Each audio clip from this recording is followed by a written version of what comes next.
Hey everyone, I've got a major warning from the Commonwealth Bank of Australia, and it involves the RBA as well. You're going to want this information. The RBA has actually just made its call. Guess what?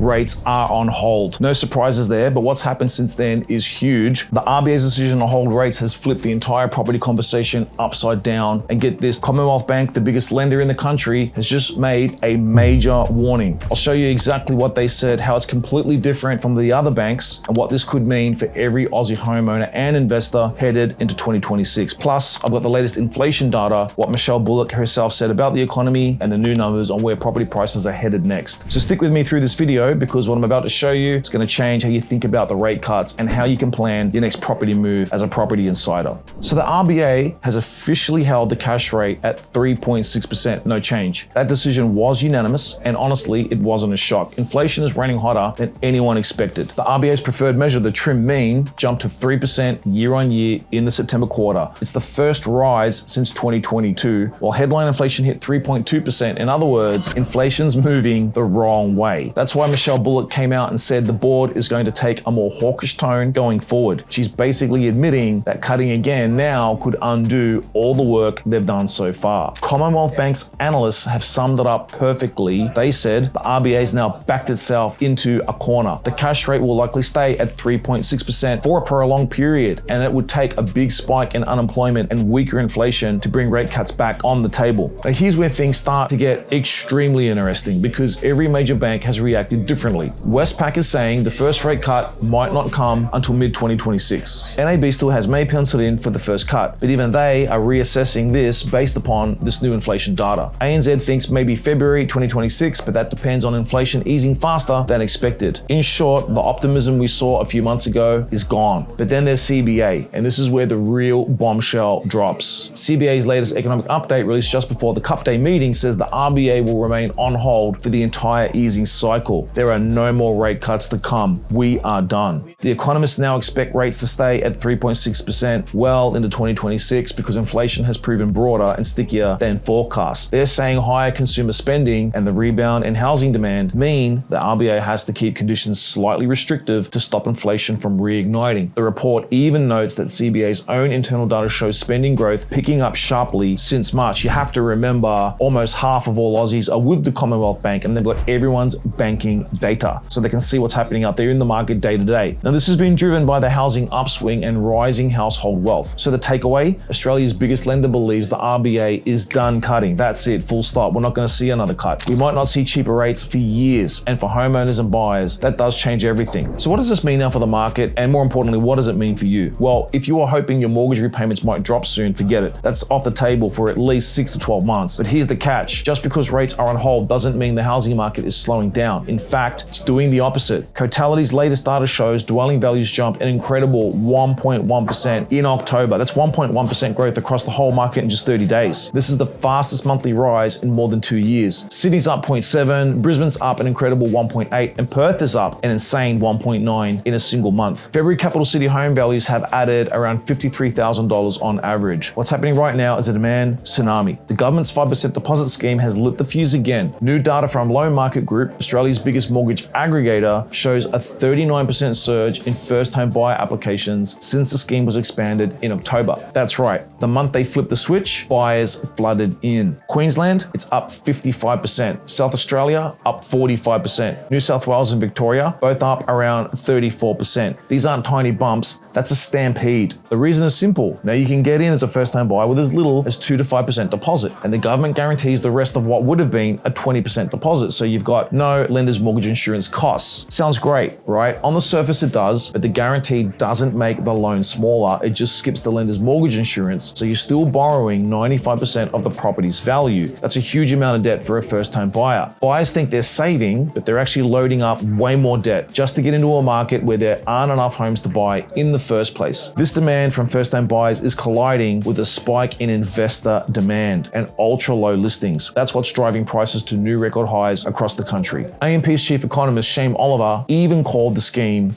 ridiculous. He said, yeah, the first few people benefit, but after that, prices just rise by the same amount as the new demand it created. It's like running on a treadmill that's speeding up. So even if the RBA sits tight, even if rates don't come down next year, this wave of desperate buyers backed by government guarantees, cheap credit is still going to push the market higher. You have to remember, guys, our current interest rate at 3.6% by historical standards is still incredibly low. Now, this is the part that people don't get. You don't need lower rates for prices to rise. You just need demand. And right now we've got too much of it and not enough supply. So what's going to happen next? Well, the CBA is right. 2026 could be the year Australia adjusts to a new normal of 3.6% rates, which still historically are incredibly low. We're going to have stubborn inflation and a property market that refuses to cool. If you own a home, look to refinance in a smart way. If you're looking to buy, understand that demand is only going to intensify as first home buyers and investors compete for limited supply. There's going to be so much growth in the next 1 to 2 years, guys. This RBA decision may not seem like a big thing, but what happens in the market in the next 6 to 12 months is going to absolutely blow your mind. The growth is going to be insane. This is your daily property update. This is your 3 to 6 minute briefing on the property market every single day so that you can be a property insider.